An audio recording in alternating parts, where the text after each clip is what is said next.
Classificação indicativa. Livre para todos os públicos.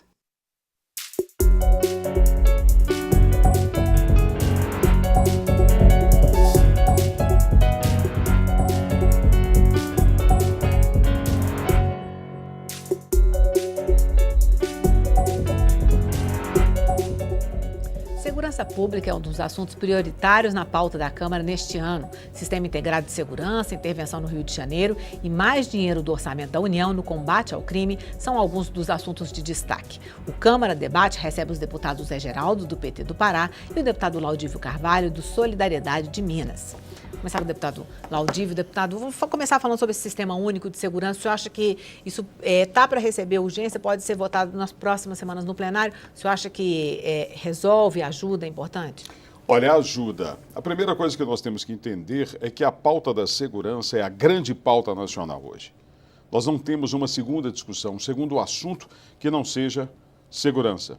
É a segurança nacional, é a segurança do cidadão, é a segurança do comércio, da moradia.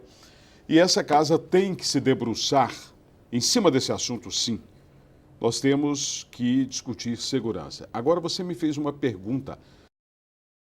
Veja bem, se nós pegarmos os estados brasileiros hoje, as polícias não falam entre si.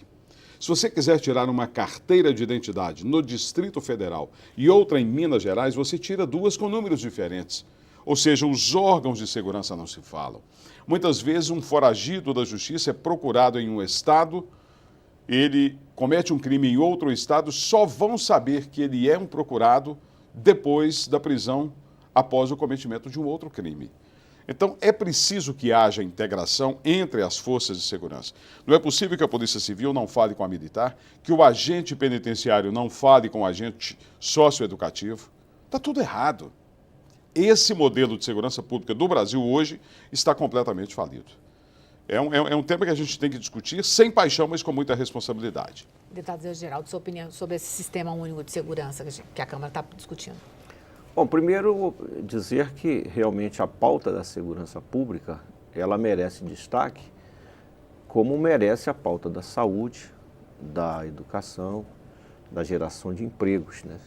Se o governo agora for querer esconder, né, as outras necessidades do país só debatendo segurança pública, nós não vamos ter segurança pública, não tem polícia que vai dar conta. Nós precisamos de investimentos nesse país, na geração de emprego, nos investimentos social. E o que aconteceu nesses últimos 2 anos, principalmente, foi o corte de recursos. Nós votamos aqui no Congresso Nacional, nós institucionalizamos os cortes de verbas para todas as áreas. Áreas essencial, que é papel do Estado. Estado federal, estadual, municipal, porque tem muitas capitais também que têm investimento em segurança. E esses recursos começaram a faltar. Eu não quero dizer que é só dinheiro, mas se você não tem concurso para colocar mais profissionais, seja da Polícia Civil, da Polícia Militar, da Polícia Rodoviária, da Polícia Federal, naturalmente que esse crime organizado e o desorganizado tende a ganhar força. É o que aconteceu nesses últimos anos. Ganha força porque não tem uma decisão nacional que vai no sentido de realmente combater o crime. Porque eu tenho dito que não são os pequenos que trazem os fuzis, as metralhadoras, a cocaína. São os grandes. Pequeno faz a ação lá embaixo. E quem está coordenando todas as ações? São as ações sofisticadas. Então nós precisamos sim de muita inteligência, muita determinação, muito investimento, muita seriedade, porque tem parte da segurança, de quem deveria fazer segurança pública, que está gerando insegurança pública, que está junto com o crime organizado, está contribuindo com o crime organizado. Agora mesmo no Rio de Janeiro, foi preso um delegado que tinha um comando dentro da Polícia Civil. Ele seria um coordenador para combater a violência, mas ele então era um coordenador que estava contribuindo com a violência. Então eu penso que é uma série de debates que nós precisamos fazer, né? Agora, com essa estrutura que nós temos no Brasil, de falta de profissionais em todas as áreas, para a gente fazer frente, né, a essas demandas que muitas vezes estão mais localizadas. É igual a questão das rodovias, eu tenho dito. Muitas vezes uma rodovia ela tem 1.000 quilômetros. Mas se você for pegar os pontos críticos dessa rodovia e juntar, dá 50 quilômetros. Então você tem que atender os 50 quilômetros primeiramente. A segurança pública, você tem alguns estados, né, que são mais complexos, algumas regiões de estado. Agora mesmo, por exemplo, no Pará, Altamira, que é uma cidade de aproximadamente 120 mil habitantes, aparece como uma cidade mais violenta, uma das cidades mais violentas do Brasil. E lá foi feito um convênio com o governo do estado de 100 milhões de reais para ajudar em 12 municípios, onde foi construída a usina de Belo Monte. Sabe o que o governo do estado fez? A primeira coisa que ele fez, desses 100 milhões, pegar 50 milhões e comprar um helicóptero. Olha o que esse helicóptero vai... E aí falta gasolina para o carro da polícia, falta o carro da polícia, falta investigador, falta delegado para agir naquela região do estado, que é uma região de miscigenação, certo? Uma região que teve um grande projeto implantado. Naturalmente que você precisa dar uma atenção especial para aquela região de muitas estradas, de muitas saídas, de muitas chegadas. Então é preciso que tenha integração, mas a integração sem uma determinação e ação, investimento, também não vai para lado nenhum, na minha avaliação. Deputado Laudívio, o senhor concorda que o dinheiro não é tudo, mas precisa de mais recurso para combater o crime?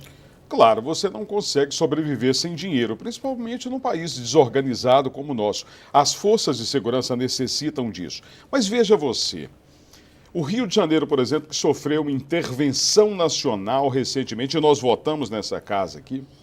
Eu não sei como é que Vossa Excelência votou-se pela intervenção, votou contra. Nosso partido votou contra. Todos. Eu votei favorável, porque eu entendo que há necessidade de se reorganizar. E só se reorganiza combatendo o crime organizado de maneira organizada. Não se consegue fazer no varejo, você tem que fazer no atacado. Mas precisa de investimento sim, precisa de dinheiro sim. Não há como você fazer segurança pública, porque segurança só gera despesa. Segurança não gera lucro.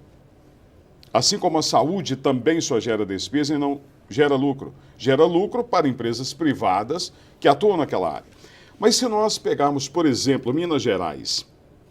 Minas Gerais tem violência como todos os outros estados, mas tem uma polícia militar altamente competente e que se entrega totalmente, mas precisa de investimentos. E o Zé Geraldo também, ele deve fazer isso lá no estado dele. Eu contribuo, por exemplo, com a Polícia Militar do Estado de Minas Gerais, comprando viaturas, adquirindo viaturas através das nossas emendas parlamentares. Ou seja, nós parlamentares fazemos aquilo que o governo do estado deveria fazer e não faz. Não sei se o Zé Geraldo vai concordar comigo, mas a gente tem que colaborar dessa maneira também, porque senão o crime se organizou, cresceu e tomou conta das grandes cidades, dos grandes centros. E Minas não é muito diferente. Nós temos, por exemplo, a região metropolitana de Belo Horizonte com muitos homicídios. Mais de 80% deles estão ligados ao tráfico de drogas. Como é que você combate o tráfico de drogas? Com investimento. Como é que você combate o tráfico de drogas? Com leis fortes, que essa casa precisa votar. Porque eu digo o seguinte, que não adianta você condenar alguém a 30 anos de prisão sabendo que com 4 ele estará nas ruas. Você tem que possuir leis fortes no país para dizer para ele, você tomou 30 anos, você vai ficar ali, no mínimo, cumprindo 70% da sua cadeia. E aí você desestimula o crime. E o crime só se organizou no Brasil porque as leis são muito frouxas, são frágeis, são antiquadas, são mofadas, porque não há investimento do Estado, não há investimento da União. A Polícia Rodoviária Federal faz o trabalho dela, a Polícia Federal faz o trabalho dela, as polícias estaduais, as guardas municipais, mas cada um faz de maneira fracionada. E você não combate o crime organizado de maneira desorganizada. O país precisa rever a questão da segurança. Porque o problema não é só a segurança do banco, não é só a segurança de uma grande empresa. Tem a segurança individual, que é a sua, que é do deputado, que é a minha, que é do cinegrafista que está aqui. E aí o crime vem no varejo. Porque quem furta um celular no centro de uma cidade, se não for punido de maneira firme, daqui a pouco ele estará assaltando a fábrica de celulares e matando o guarda no momento daquele assalto. Então é preciso que a segurança pública seja novamente organizada nesse país. Não dá para continuar assim. Nós estávamos falando um pouquinho sobre intervenção e uma das discussões sobre intervenção não é só o Rio, outros estados precisam, vai intervir em vários outros. Como é que faz? Deputado Zé Geraldo, o senhor estava falando antes de começar que o Pará está um problema muito sério. Não, exatamente. Eu penso que na medida que o governo federal faz intervenção no Rio de Janeiro, né, significa dizer que o governo do estado diz, olha, eu não tenho competência nenhuma. Isso significa a Polícia Civil dizer, nós somos incompetentes. A Polícia Militar, nós somos incompetentes porque nós não conseguimos, então precisa vir o Exército. Agora imagine se todos os estados brasileiros, o Exército precisar se dirigir para lá, se instalar lá, para cuidar da segurança. Quer dizer, então significa que nós temos que acabar mesmo com a Polícia Civil e Militar, que não é o caso, nós sabemos que não é isso. Então eu penso que o que está precisando, na verdade, é de ter uma coordenação. O governo federal, inclusive, criou, né, a Guarda Nacional, que tem cumprido um papel importantíssimo, né? Papel muito importante. Então, por isso que a bancada do Partido dos Trabalhadores votou contra essa intervenção, porque essa é uma peça de marketing. Quem é que não percebe que é uma peça de marqueteiro para desviar? Quer dizer, no momento em que o governo perdeu a batalha da reforma da Previdência, que ele ia ter que dizer, olha, nós vamos retirar, nós perdemos, direcionou todas as atenções do povo brasileiro para um tema, que é um tema que todos nós concordamos que precisa, né, de ação, precisa de ação. Qual é o cidadão brasileiro que não acha, se você fizer uma pesquisa, que não é preciso agir? Mas qual é o cidadão brasileiro que não acha também que é preciso melhorar a saúde? Como é que vai intervir na saúde? Não tem exército para intervir na saúde, tá certo? Então você trabalha com recurso, com determinação, com combate, né, aos desvios que há, né, por dentro das corporações que há. Eu percebo isso por onde eu passo. Mas, pegando o exemplo do estado do Pará, que é um estado de dimensões continentais, territorial, falta pessoas, agentes da Polícia Federal, e muitos. Estão sendo desativados postos da Polícia Rodoviária Federal. Olha, se você tem 1.000 quilômetros de rodovias e os carros trafegam normalmente com cocaína lá e não tem ninguém para fazer fiscalização, está tendo uma facilidade. Então falta Polícia Federal, falta agente na Polícia Militar, falta na Polícia Civil. Vários municípios do Pará não têm delegados. Em Minas também essa é uma realidade. Como é que uma comarca funciona sem um delegado? A comarca é um tripé, precisa ter o juiz, o promotor e o delegado. Aí eu faço uma audiência com o presidente do Poder Judiciário, olha, deputado, nós gostaríamos, vocês sabem, não tem dinheiro. A gente faz uma audiência com o Ministério Público, olha, deputado, vocês sabem, mas não tem dinheiro. Aí eu faço uma audiência com o secretário de Segurança Pública do Pará, ele, olha, deputado, nós gostaríamos, mas não tem dinheiro.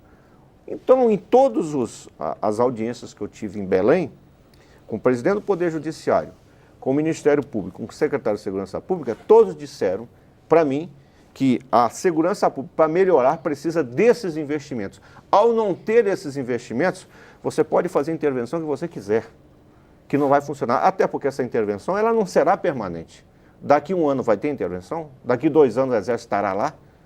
E como é que fica o Ceará, o Pará, o Amazonas? Então eu penso que essa intervenção, ela também colocou o governo numa situação que ele vai ter que dar uma resposta, não só ao povo do Rio de Janeiro, ao povo brasileiro. Porque eu já vi várias ações do Exército nos morros, vai e volta, e a violência continua aumentando no Rio de Janeiro. E o governo se declarou falido, o governo do Rio de Janeiro. Um vexame para a Polícia Militar, para a Polícia Civil e para o governo do Estado, essa intervenção no Rio de Janeiro. O deputado Laudir vai falar já sobre a intervenção, nós vamos primeiro no intervalo, voltamos já.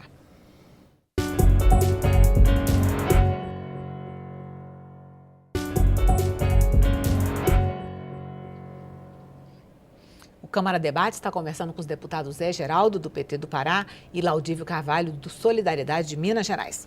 Bom, antes do intervalo, o deputado Laudívio estava se posicionando para falar sobre intervenção, deputado. Olha, veja bem, a intervenção do Rio de Janeiro se faz necessária. Nós temos que entender que ali não está o Exército da Salvação. Está o Exército Brasileiro com suas dificuldades também.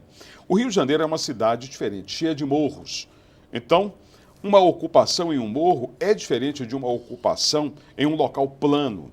O Rio de Janeiro, o crime se organizou ao longo de décadas a polícia não subia o morro, o bandido não descia para o asfalto. Hoje a polícia não sobe e o bandido desceu. Porque a gente tem que dividir duas coisas, o criminoso e o bandido. E quando nós falamos de segurança pública, a gente tem que entender o papel de um e o papel do outro. O criminoso, por exemplo, é aquele que dá partida no motor do seu carro e na esquina atropela alguém. Ele não saiu de casa dizendo que iria atropelar e matar uma pessoa. Há um crime de trânsito, mas ele não é bandido. Bandido é aquele camarada que bota uma arma na cintura, que trafica, que estupra, que mata. Esse cara é bandido. E aí, quando nós estamos falando em intervenção do Exército Brasileiro no Rio de Janeiro, o deputado Zé Geraldo tem toda a razão quando ele diz que outros estados precisam da mesma intervenção. Será que ela acontecerá nos outros estados? Muito bem. Rio de Janeiro é porta de entrada do turismo nacional. O Rio de Janeiro é um cartão postal que nós temos no Brasil. Como é que a polícia permite que o crime se instale numa cidade como aquela? Não há serviço de inteligência, não houve a prevenção ao crime, mas lá na ponta, as armas passam pela fronteira seca, elas entram pelos aeroportos, elas entram pelos rios, elas entram pelos portos. São armas estrangeiras, elas não são fabricadas no Brasil e, mais que isso, são armas de guerra.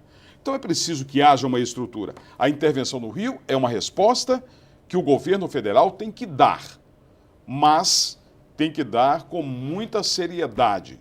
Tem que ser uma resposta firme. Não dá para arrancar 10, 12 barricadas no meio da tarde e à noite os camaradas irem lá e colocando 16 outras barricadas. É preciso ter planejamento, é preciso ter investimento para que se faça a segurança pública em qualquer parte desse país. E a presença do Exército ali era necessária, não tem jeito, porque o Rio de Janeiro vive um estado de guerra, com armas de guerra. Bom, outro assunto aqui na Câmara da bancada de segurança pública, não está na pauta ainda, mas é uma bandeira da bancada, e o senhor inclusive é relator do tema, é uma flexibilização, mudanças no Estatuto do Desarmamento. Por que o senhor acha que é importante mudar? Olha, é importante pelo seguinte, já que o Estado não dá segurança ao cidadão de bem, aquele cidadão que trabalha, que paga impostos, que tem retidão na sua conduta, ele tem que ter o direito de se defender o seu patrimônio e a sua família. Ele tem que ter esse direito. Ele não vai ser obrigado a andar armado. Mas ele tem que ter o direito de dizer, eu quero ter uma arma dentro da minha casa. Eu quero ter uma arma no meu comércio, no meu local de trabalho. Eu quero portar a minha arma. E eu, como relator, eu não flexibilizei a ponto de entregar armas a qualquer um. Não, não é isso. Foi um relatório feito com muita responsabilidade. Aliás, o atual Estatuto do Desarmamento vigente no país, ele prevê que sejam feitos os mesmos testes para a aquisição da arma e para a busca do porte de arma. Eu dificultei o porte, por exemplo. Eu coloquei ali 5 horas aula para a técnica da arma e 5 horas aula para o manuseio da arma. Ou seja, há um dificultador na aquisição do porte de arma. Agora, o cidadão tem, no meu entendimento, que ter o seu legítimo direito de querer ter ou não e o legítimo direito à sua defesa da família e da sua propriedade. Não dá mais para o cidadão estar desarmado dentro de casa, no seu trabalho, em qualquer lugar, e o bandido fortemente armado. Aí vão dizer, vai dar um banho de sangue, o camarada no trânsito vai discutir e vai matar. Olha, o homicídio qualificado continua com a mesma pena, dá de 12 a 30, não mudou absolutamente nada.